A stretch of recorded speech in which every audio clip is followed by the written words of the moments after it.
Halo semuanya, selamat datang di channel yang tidak layak untuk dihina ini. Sebelum kita mulai, atur posisi santainya, seruput kopinya, dan mari kita berhayal. Seng Chuer berusaha meminta tolong, itu dengan cara berteriak saat memanggil Lan Jingyi, Mu Xuanyin, Bai Yu, dan juga Ming Bier.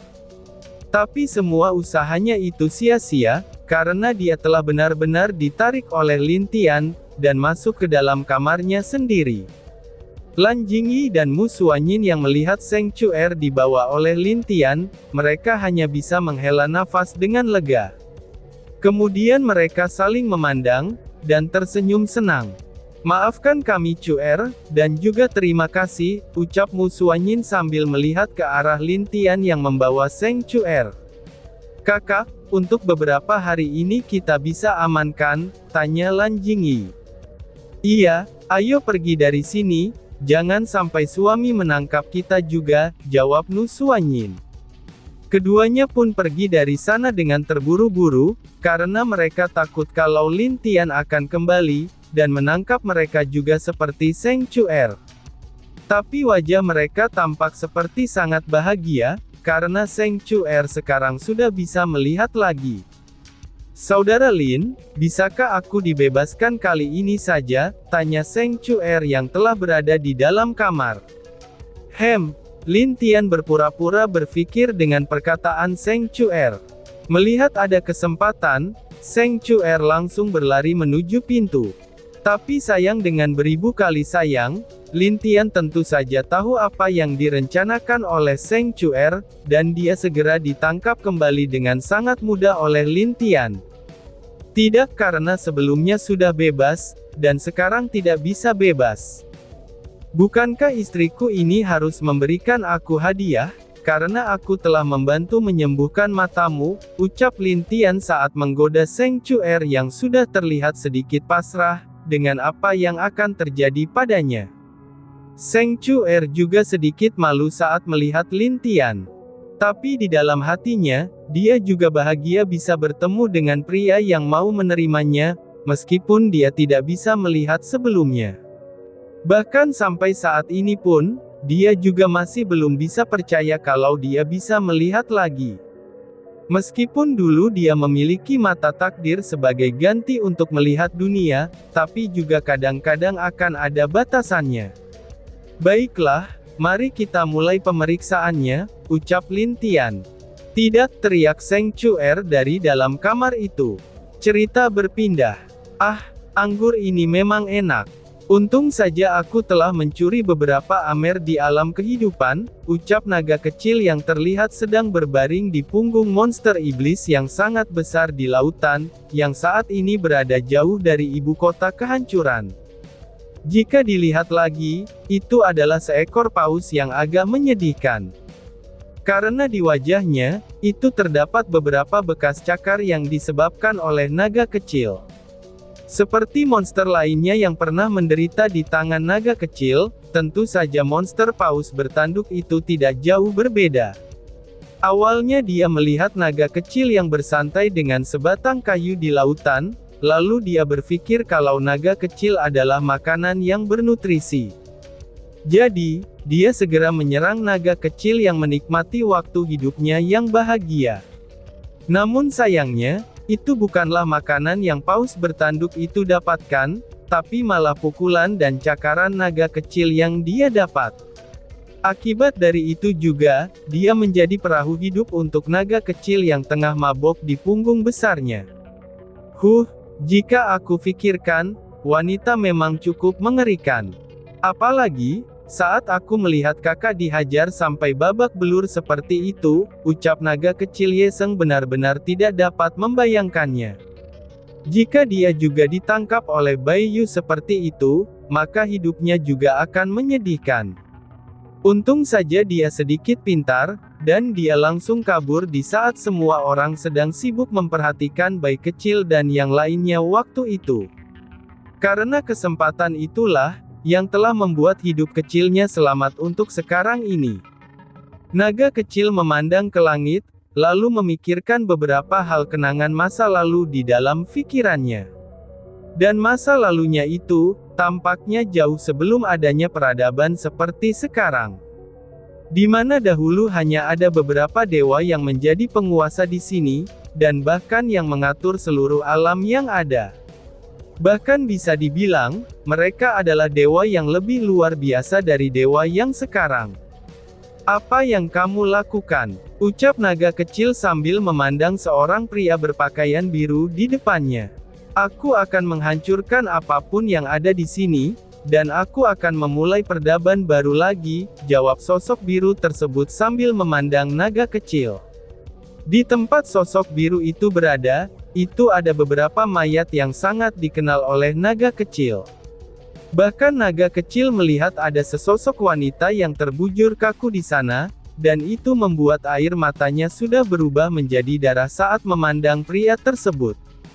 Tak berselang lama saat keduanya masih berbicara, sesosok pria berpakaian hitam muncul di hadapan mereka. Dan pada saat pria yang datang itu melihat semua yang terjadi di sana, wajahnya terlihat sangat sedih. Ini memanglah takdir, ucap pria tersebut dengan wajah sedih. Lalu dia menjentikan jarinya, dan secara perlahan sesosok pria berpakaian putih muncul di hadapan mereka. Salam Tuan, ucap sosok putih itu. Naga kecil dan pria berbaju biru itu pun mengerutkan kening mereka, di saat mereka melihat pria berpakaian hitam itu.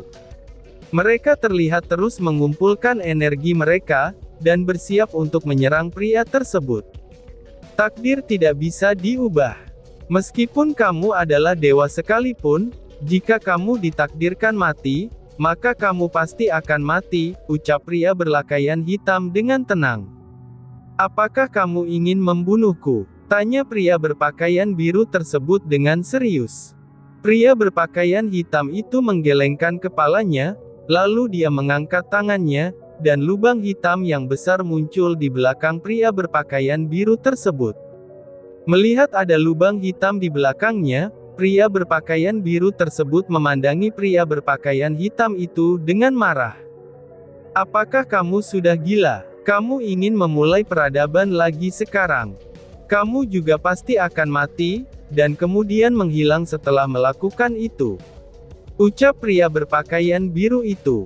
Oh, itu lebih baik daripada membiarkanmu menghancurkannya, dan memulai dunia yang hanya ada orang kuat yang bertahan, ucap pria berpakaian hitam itu. Pria berpakaian hitam itu memerintahkan pria berpakaian putih untuk menyerang pria berpakaian biru itu, yang mana pria berpakaian putih itu adalah leluhur dari segala roh.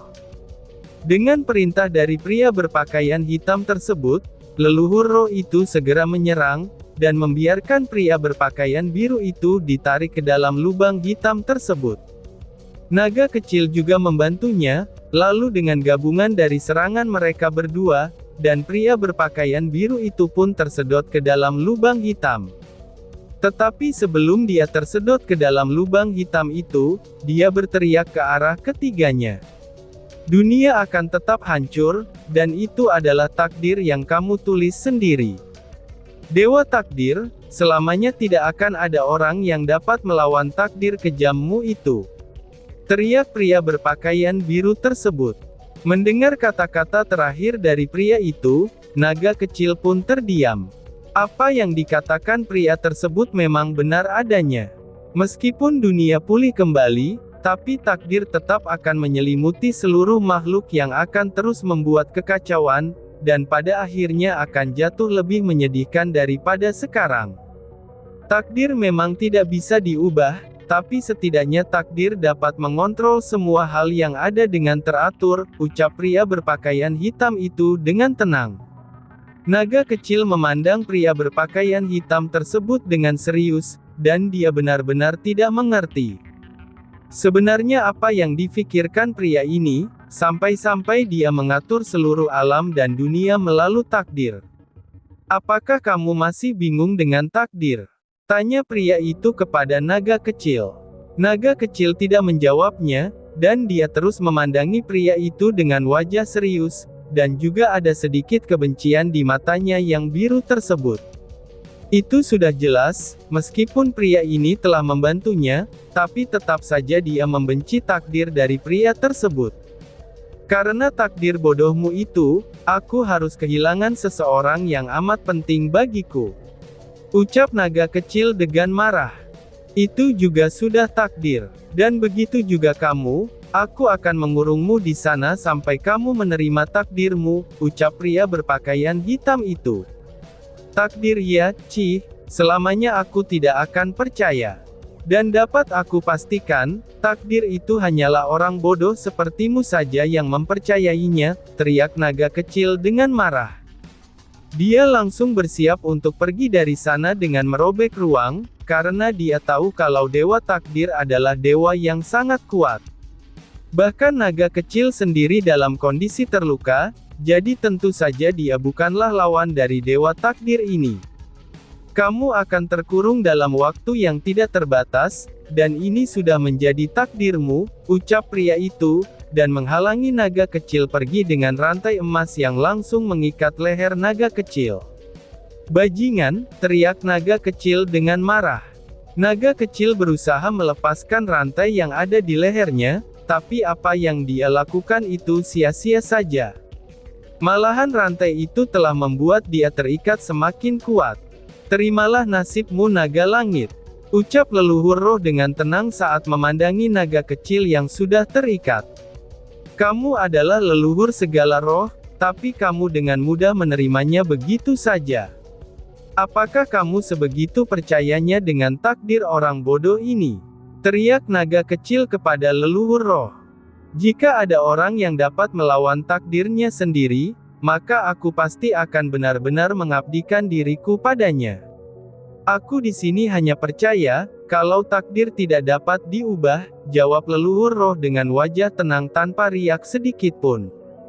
Kalian adalah orang gila yang bodoh. Kalian juga tidak punya pemikiran. Percayalah, orang seperti itu pasti akan muncul, dan membuat kalian tertawa karena kebodohan kalian, teriak naga kecil sebelum pintu itu tertutup. Saat mereka memandang ke pintu yang tertutup tersebut, leluhur roh hanya bisa menghela nafas. Dia kemudian menghadap ke arah tuannya, karena tuannya ini akan menghilang. Pintu itu berisi rahasia besar, dan aku juga yakin kalau naga langit tidak akan terkurung lama, karena dia memiliki takdirnya sendiri, jelas pria itu kepada leluhur roh. Aku mengerti Tuan, aku pasti akan tetap menjaga pintu ini, dan terus mengawasi jalannya alam yang baru ini, ucap leluhur roh. Jika nanti orang seperti itu ada, maka ikuti dia sepenuh hatimu, ucap pria tersebut sebelum menghilang, dan kemudian menjadi cahaya yang terbang ke seluruh alam. Memandangi cahaya yang berterbangan itu, wajah leluhur roh terlihat agak sedih. Dia tentu saja berharap juga, dengan adanya orang yang seperti itu. Tapi sayangnya, takdir hidup seseorang sudah ditulis sejak dia pertama kali lahir, dan itu membuat dia tidak percaya akan ada orang yang bisa melawan takdir mereka. Jika itu benar, maka mungkin orang itu bisa menyelamatkan alam dan dunia ini. Lalu, orang itu akan membangun kembali rumahnya para dewa, ucap leluhur roh sebelum dia menghilang ke dalam pintu putih tersebut.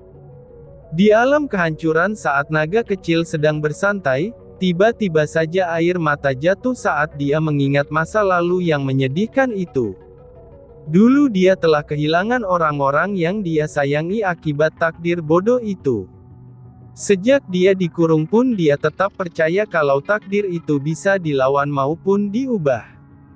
Dan sampai dia berhasil melarikan diri dari pintu putih itu, dia tetap berusaha mempercayainya. Itu sampai dia bertemu dengan Kaisar Harimau, lalu bertarung, kemudian kalah, dan terjerumus ke dalam kegelapan. Lalu saat dia bertemu dengan Lin Tian, dan melihat bagaimana dia berkembang dengan matanya sendiri, barulah dia percaya diri dengan adanya seseorang yang bisa melawan takdirnya sendiri. Jika orang seperti itu ada, maka dia percaya kalau itu adalah Lin Tian. Karena bagaimanapun juga, dia sudah melihat sendiri bagaimana Lin Tian mengubah takdir orang-orang di sekitarnya. Kamu salah Dewa Takdir, karena setiap orang memang mempunyai takdirnya sendiri. Tapi mereka juga punya hak untuk memilih takdir mereka sendiri, ucap naga kecil sambil memandangi langit biru itu dengan wajah yang agak sedih. Dia mengangkat botol amernya, lalu bersulang untuk hidupnya yang dulu. Dia juga bersulang untuk hidupnya yang sekarang, dan keberuntungannya yang mempunyai keluarga baru yang sudah lama dia lupakan. Hufha, Amer memang teman yang baik untuk suasana hati yang kacau seperti ini, jelas naga kecil. Heh, paus kecil, di mana kita bisa menemukan ikan yang enak untuk dibakar? Jika tidak ada, maka kamu yang akan aku jadikan paus bakar, ucap naga kecil saat memandangi paus tanduk itu. Paus itu pun ketakutan setelah mendengarkan perkataan naga kecil, karena bagaimana mungkin dia mau dijadikan paus bakar. Karena dia belum menikah dan punya anak, tentu saja dia tidak mau mati begitu cepat. Dia pun berusaha berkomunikasi dengan naga kecil, dan mengatakan kalau ada beberapa tempat di sekitar pulau baru. Pulau itu adalah pulau yang pertama kalinya Lin Tian tiba di alam kehancuran. Tentu saja pulau itu sekarang dinamai Pulau Api Harapan, dan itu adalah pulau yang dinamai sesuai dengan api burung vermilion milik Lin Niao, dan juga sesuai dengan harapan seluruh makhluk di alam kehancuran. Bagus. Carikan aku beberapa ikan, karena aku sangat lapar, ucap naga kecil. Paus itu pun terpaksa berkeliling, dan mencoba menangkap beberapa ikan yang bagus untuk naga kecil. Dia benar-benar bekerja keras untuk menemukan ikan di laut itu. Karena dia takut jika naga kecil tidak puas, maka dirinya akan dipanggang oleh naga kecil. Ini sangat menyegarkan, ucap naga kecil saat melihat banyak ikan di dekatnya dengan mata bahagia. Oh, begitukah ya? Bagaimana jika kamu membagikan beberapa ikan itu padaku? Ucap suara wanita. Tidak mungkin. Ini adalah ikanku, dan aku akan memakannya sendiri, jawab naga kecil, dan tentu saja dia tidak mau berbagi dengan siapapun. Begitukah? Ucap suara itu lagi. Naga kecil terdiam setelah itu, dan dia dengan kaget mendengar lagi suara yang dia kenal itu. Benar saja saat dia menoleh ke belakang, dia melihat wanita cantik yang tengah tersenyum kepadanya. Gawat! Ucap naga kecil yang langsung terbang, dan menghindari wanita yang mana dia adalah Lin Niao.